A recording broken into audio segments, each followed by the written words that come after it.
Hi. It's funny how some sayings stick in our minds for life. I can remember reading somewhere along the lines of Abraham Lincoln saying, when he was president, "You can fool some of the people all the time, and all of the people some of the time, but you cannot fool all the people all the time." What's this got to do with retirement? Perhaps it's got a lot to do with the advertising industry, and particularly the industry which deals with retirees, which puts so much emphasis on having plenty of money to retire. Now, another saying which springs to my mind, said to me by my old mother, who died way back in 1988 at the age of 88. So it would have been about 80 years, maybe even more ago, that I heard her say this thing, and it stuck in my mind. Enough is as good as a feast. Enough is good as a feast. What's this got to do with retirement? Obviously, if you've got enough money, you've got enough. You don't need more. Now, calculating how much is enough is something that you would work out quickly in your mind and probably be dissatisfied with. Most people are. Until they see their financial advisor. Always see a financial advisor if you're coming up for retirement or are retired, because they know all the rules and regulations and they have great experience. They've dealt with probably hundreds of retirees, unless they're just starting off. You are just one, so they can give you good advice. So what's the other thing? What is the most important thing in having a long and happy retirement? Is it money or is it motivation?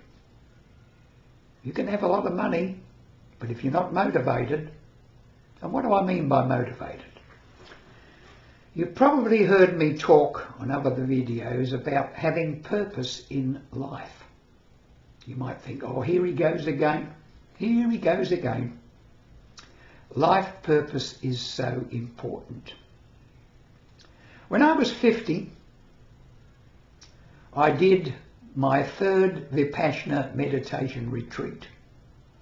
Now, a meditation retreat, 10 days in total silence, up at 4 o'clock in the morning, 11 hours meditation, no contact with anyone, etc., etc.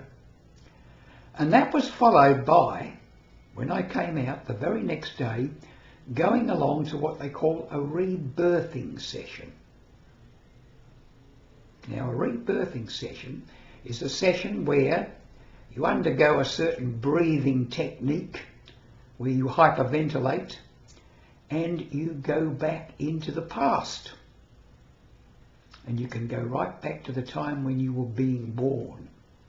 A facilitator will gradually take you back. It's almost like a sort of self-hypnosis. You go back. What happened to me?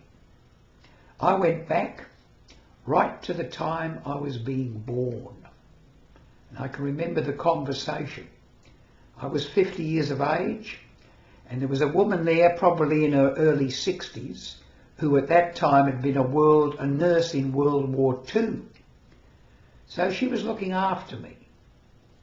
And I thought to myself, nothing's happening here. I'm not going back into the past. I'm still here. And then she said something and touched me on the shoulder, and I rolled onto my side.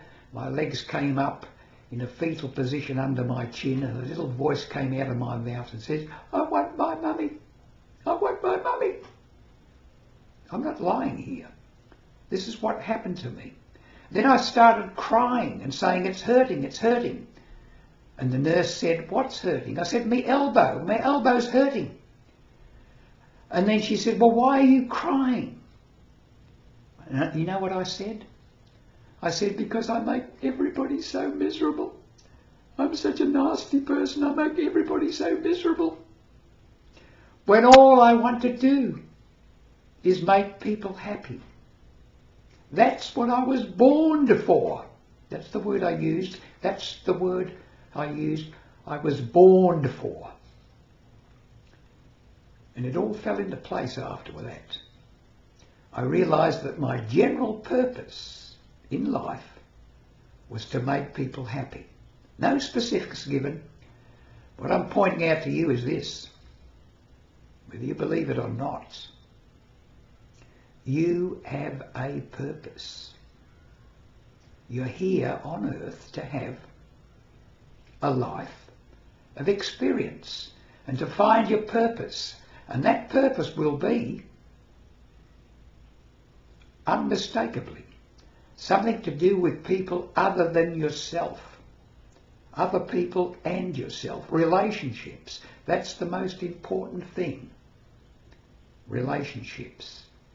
You need to find what your purpose is. It will have something to do with human relationships, people around you, your circle of influence, what you can do to help change people's lives for the better, making them happier. The money, the physical fitness part of it, the keeping well, all of that, your human body is just a tool, like a motor car. Something that facilitates your ability to do what you were really born to do. I hope you got something out of this one. I know it won't appeal to everyone, but there'll be some of you out there who will realise, yes, Tom's telling me what's real here.